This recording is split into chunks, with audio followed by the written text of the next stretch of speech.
Assalamualaikum warahmatullahi wabarakatuh. Waalaikumsalam warahmatullahi wabarakatuh. Ustadz, bukankah istri yang cerewet itu adalah hidayah buat suaminya? Bukankah suaminya tinggal nurut saja karena apa yang dikatakan istri itu adalah biasanya benar-benar kejujuran, karena istri tahu persis kelemahan atau kekurangan dari suami. Jadi ketika dicereweti tinggal memperbaiki diri. Masya Allah.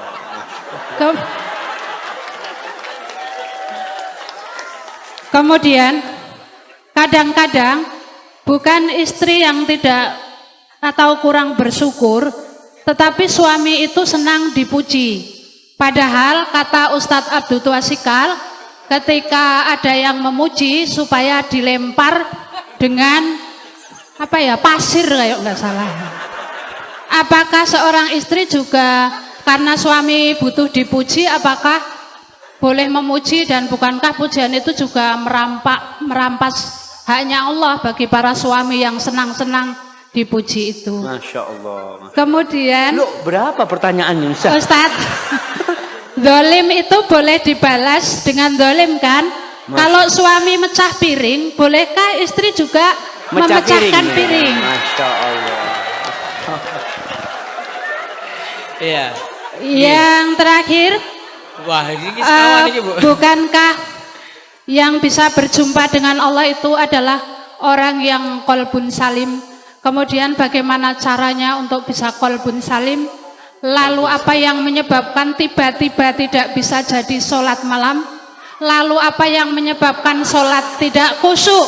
Billahi taufiq wal hidayah. Wassalamualaikum warahmatullahi wabarakatuh. Waalaikumsalam warahmatullahi wabarakatuh. Yang pertama tadi Ustadz tentang bukankah istri cerewet itu malah manfaat gitu. Masya Allah. Itu gimana Ustadz? Iya. Iya, pertanyaan yang sangat indah sekali ya. Karena memang salah satu yang menyebabkan kesalahan itu berulang kali terjadi karena kita beranggapan itu tidak salah. Kita menganggap itu benar. Sehingga istri tatkala dia cerewet, dia menganggapan dia ini sedang memperbaiki suaminya. Ingat, di rumah itu ada pemimpin. Siapa pemimpinnya? Suami. Allah mengangkat suami sebagai pemimpin. Ar-rijalu qawwamuna 'alan nisa bima faddalallahu ba'dahum 'ala ba'din wa bima anfaqu min amwalihim. Fas-salihat qanitat hafizatun lil ghaibi bima hafizallah. Kata Allah, sesungguhnya atau lelaki-lelaki itu adalah pemimpin bagi kaum wanita. Kenapa? Karena Allah telah memberikan kemuliaan kepada lelaki-laki. Allah memberikan kemampuan untuk menjadi pemimpin kepada lelaki lebih daripada wanita. Yang kedua nih bapak-bapak, ingat nih. Lelaki menjadi pemimpin yang pertama karena bawaan lahir yang Allah berikan kepada dia, anugerah ilahi. Yang kedua dikarenakan suami memberikan nafkah kepada istrinya, maka sang suami mendapatkan kedudukan lebih tinggi kepada istrinya, memberikan nafkah kepada istrinya. Kalau sang suami tidak memberikan nafkah kepada istrinya, biasanya rumah tangga mulai pincang kepemimpinan suami. Karena suami tidak memberikan nafkah. Dia jadi pemimpin karena memiliki kewajiban memberikan nafkah.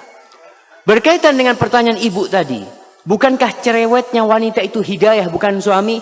Buat suami, ya Allah ibu-ibu, suami itu paling sumpek kepada wanita yang cerewet. Nah, betul bapak-bapak?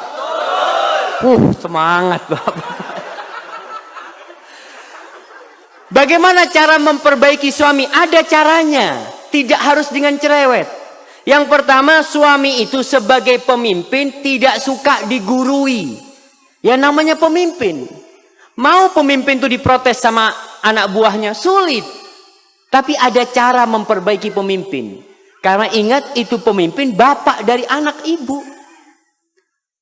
Maka seorang wanita harus menampakkan penghormatan kepada suaminya, kepada pemimpin. Kalau ada yang ingin dia omongkan, ngobrol sama suaminya. Mas, kalau ada waktu aku ingin ngomong sesuatu, mas. Ngomong sama suaminya di waktu yang tenang. Begini mas, mungkin aku yang salah mas ya. aku ini cinta banget sama engkau mas. Baru ngomong. Kalau cerewet, mas, sini. Duduk sini. Ribut itu rumah tangga. Karena pemimpinnya suami. Apa ada anak buah panggil pemimpinnya? Ya, kepada pemimpin nanti diharap kumpul sama anak buah. Nggak ada. Yang dipanggil anak buah dipanggil sini sama pemimpin. Ibu kan tujuannya memperbaiki suami. Bukan sok jadi jagoan, tidak. Tanyakan, mas yang kayak gini nih bener enggak mas ya? Pura-pura tanya. Padahal mau ngasih tahu sama suami. Enggak masalah dengan cara seperti itu. Mudah-mudahan suaminya jadi ngerti. Karena tujuan kita itu adalah bagaimana perubahan terjadi di diri suami. Duduk, nggak perlu umpamanya ketika duduk mengatakan qala Allahu Ta'ala. Allah berfirman. Masya Allah. Jadi suaminya kayak diceramain gitu, Masya Allah. Orang suaminya diceramain ustadz belum tentu dengarkan. Apalagi diceramain istri. Maka tolong diperhatikan hal itu. Perbaiki suaminya dengan cara yang baik. Kalau ngomong, kadang-kala kalau berbicara itu saling ngangkat suara. Dia ngomong, ustadz, anak kalau ngomong sama suami mesti jawab. Maka jangan ngomong, tulis. Tulis, karena kalau nulis itu insya Allah bisa memilih kata-kata yang baik. Nggak emosi orang nulis itu. Lalu berikan kepada suaminya. Begitu pula bapak-bapak. Kalau ingin menasehati istrinya, jangan di depan anak-anak, jangan. Jangan di depan orang, jangan. Ketika semua anak-anak sudah tidur ya, di kamar berduaan, katakan kepada istrinya, Dek, nggak ada wanita yang lebih aku cintai daripada dirimu di muka bumi ini. Masya Allah. Itu istri dapat kayak gitu, Masya Allah. Baru kasih nasihat. Tapi kalau ngasih nasihat, Dek, aku benci sama engkau. Allahu Akbar. Yang kedua tadi langsung terjadi piring yang saling pecah. Jemaah. Baik Ustaz. Mungkin seperti itu. Kalau ingin memperbaiki suaminya. Karena wanita ini yang solehah adalah yang tunduk dan taat kepada suami. Taat sama suaminya. Hadza wallahu a'lam bishawab, dan wanita yang taat itu insyaallah akan menjadi penghuni surga Allah Subhanahu wa taala. Baik. Yang kedua, ini pertanyaan nggak perlu dijawab semua, satu waktu antum terbatas. Gimana kalau zolim tadi dibalas zolim? Masya piring Allah. pecah dibalas piring pecah. Masya Allah. Makanya mungkin harus ganti piring jamaah. Orang kalau suka dolim-doliman kan lempar-lemparan piring. Kalau cuma punya satu lusin di rumah nggak cukup dolim-doliman itu cuma. Bukan jemaah. Allah Subhanahu wa taala menjelaskan kepada kita bagaimana menghadapi orang yang dolim. Bagaimana menghadapi syaitan dan bagaimana menghadapi manusia. Kalau menghadapi syaitan tidak ada cara kecuali a'udzubillahi minasyaitonir rajim. Tapi kalau menghadapi manusia yang berbuat jahat, yang berbuat zalim, Allah katakan idfa billati hiya ahsan. Fa idzal ladzi bainaka wa bainahu adawatun ka'annahu waliyyun hamim. Kata Allah, balaslah orang yang berbuat buruk kepada kalian dengan yang lebih baik, jamaah. Subhanallah.